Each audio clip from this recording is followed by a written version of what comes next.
The next important element we use in communication system is isolator.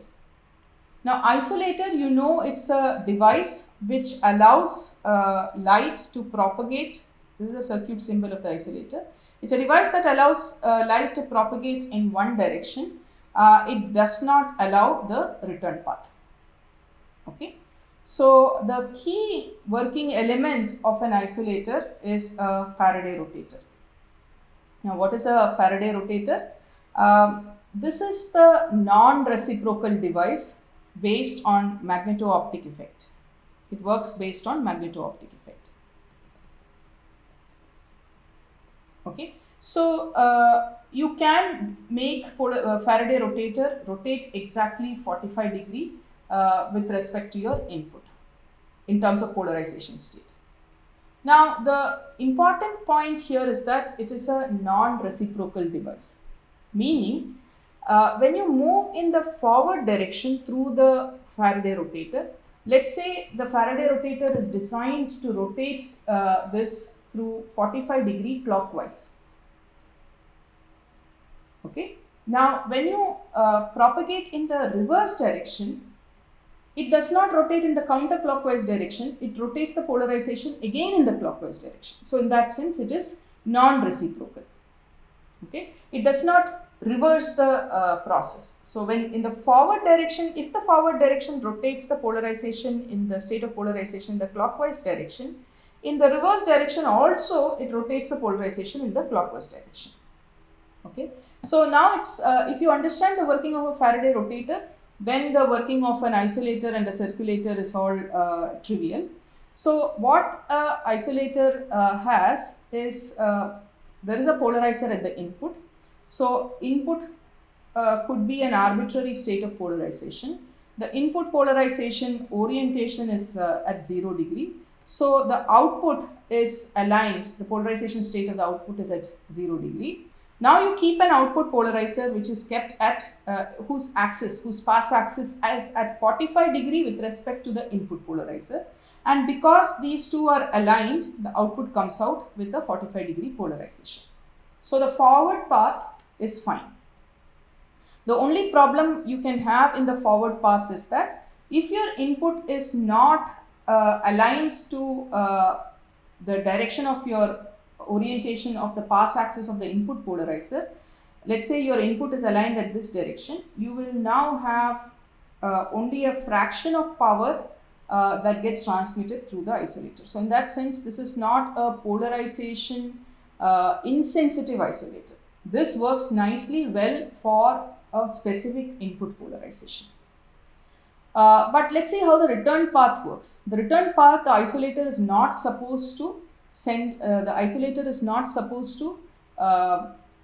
allow the light to pass in the reverse direction. Let's see how that happens. So, in the return path, it first sees the polarizer, the light sees the polarizer. That polarizer is kept at an angle 45 degree. So, the light at the output of the polarizer is at 45 degree. It passes through the Faraday rotator. Now, what does a Faraday rotator do? The rotator rotates it clockwise by 45 degree. So, it rotates it clockwise by 45 degree. So, the direction of polarization is 90 degree. Now, that is cross with respect to the pass axis of the input polarizer, because the input polarizer was kept at 0 degree. Now, the return path is actually is going in with a 90 degree polarization with respect to this pass axis, which means no light comes out of the system in the reverse path. So, the whole working is based on the non-reciprocal behavior of the Faraday rotator. But as I said, this design has a flaw that design works well for a polarized system where your input is polarized in the along the pass axis of your input polarizer. What if you want a polarization insensitive isolator? An isolator which allows or which does not have any loss, or it allows all polarizations to pass through but blocks all polarization. For that, you need this combination, which is a combination of Faraday rotator plus half wave plate. This we will keep needing it later. So let's discuss the working of this nice combination of Faraday rotator plus half wave plate. So you see here in the forward path, let's say the input polarization is along the horizontal. The Faraday rotator, let's say we are designing it such that it rotates in the clockwise direction. So to help you identify, I'm going to put a red dot on one side of the arrow, okay, so that it is easier to identify. So the Faraday rotator rotates this clockwise by 45 degree. So the arrow turns this way.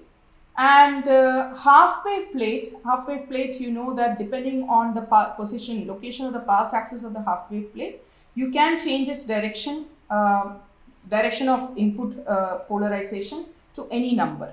Okay, so that depends on how your pass axis is aligned with respect to your input polarization. So you align, so you know that the output of the Faraday rotator, you have something coming in at 45 degree. So you adjust the pass axis of the half wave plate so that the half wave plate rotates again it further through clockwise through 45 degree. What's the difference between the rotation of the Faraday rotator and that of the half wave plate? Faraday rotator is a non-reciprocal device, whereas a half wave plate is a reciprocal device, which means if you come in the opposite direction, the half wave plate is going to rotate it counterclockwise, whereas the Faraday rotator will keep rotating it only in the clockwise direction. So, so that's what happened to a horizontal polarization. But let's say what happened to a vertical polarization.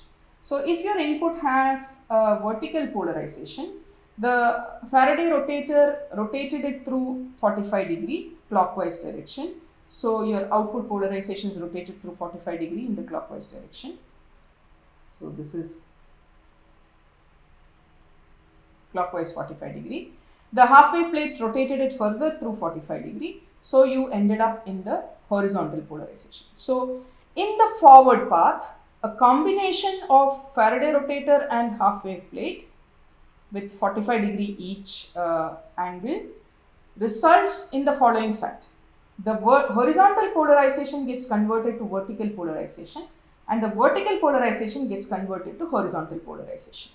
So if your input had an arbitrary polarization, you can imagine that this input polarization can be resolved into horizontal and vertical components, right? Horizontal and vertical components. Then if you pass that input through this combination of Faraday rotator and half wave plate, your output is such that it will still have the horizontal and vertical components. It's just that vertical component got rotated into horizontal, horizontal got rotated into vertical, but you didn't lose any power.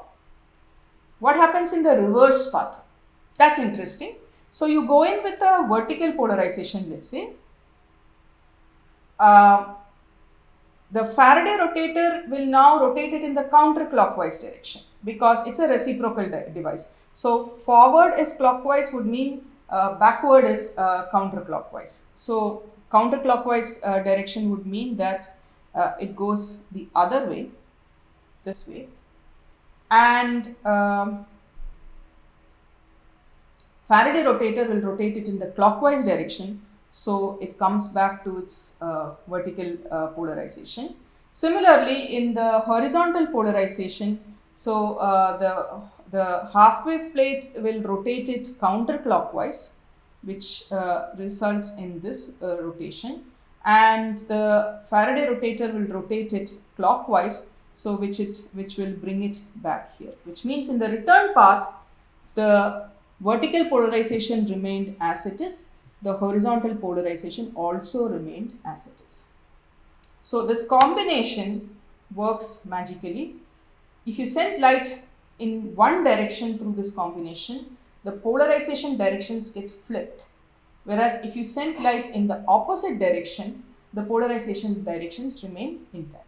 And this is what we are going to use. This idea is what we are going to use to make a polarization insensitive isolator. So the central part is this Faraday rotator plus half wave plate. But in the beginning and end, you have what is called as a birefringent beam displacer. So what does a birefringent beam displacer do? It is a combination of two birefringent prisms, okay, prisms which have negative refraction, arranged it in such a way that when you go in with horizontal and vertical polarization, one of them will come through without any deviation. One of the polarizations come through without any deviation. The other polarization gets displaced.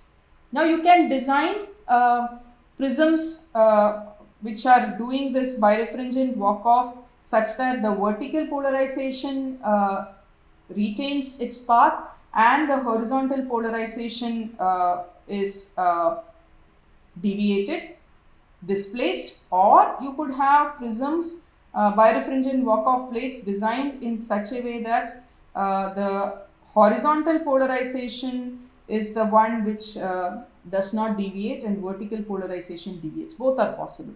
Okay, so we'll take two examples in two different case studies. So we are going to now look at the design of a polarization insensitive isolator, which is the most commonly used isolator in a communication system.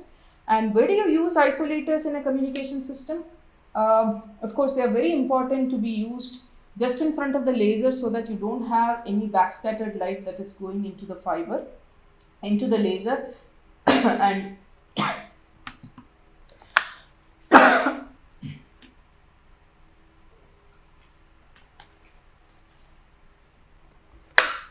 so that there is no backscattered lights going into the laser and the laser does not get destabilized. So isolators are always used along with the laser. They are also used along with amplifiers along the link so that you really do not have a backward propagating light and that disturbs the link design.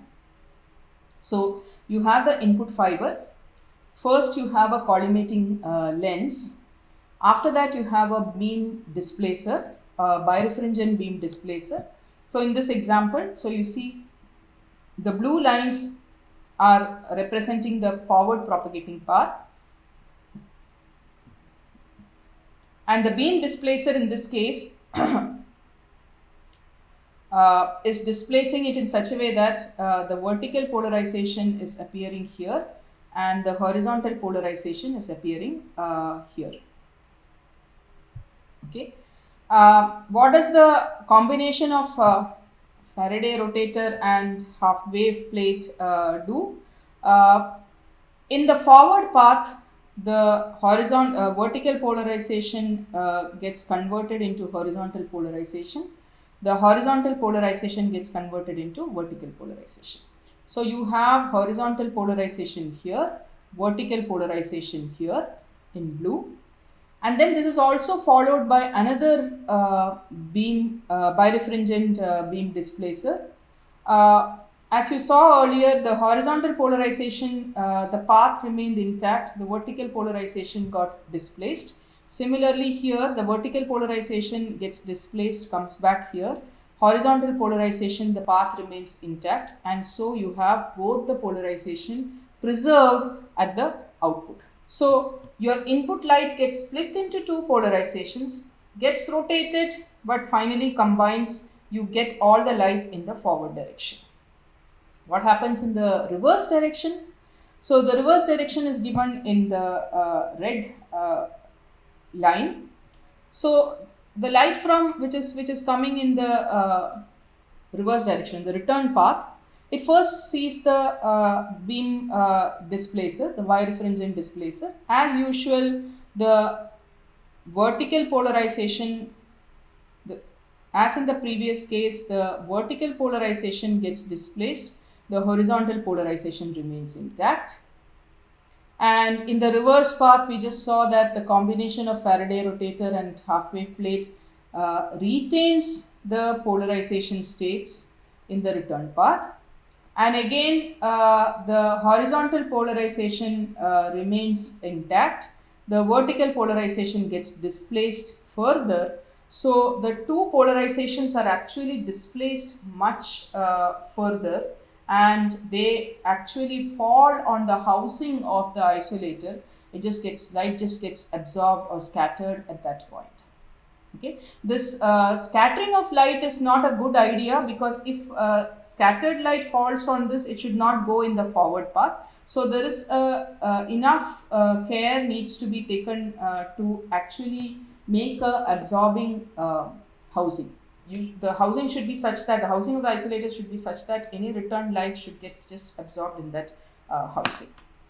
Now, the look of the whole design gives us an appearance that this is a big experimental setup, and you have to place so many things like this. But the point is, the technology is developed so much that all these Faraday rotators and half-wave plates, etc., are realized using micro-optic elements. They are extremely small optics. So I have here a polarization insensitive isolator. You have an input port and an output port. The package looks exactly the same because all these elements are very small micro-optic elements. They are aligned and glued inside and hermetically sealed inside this package.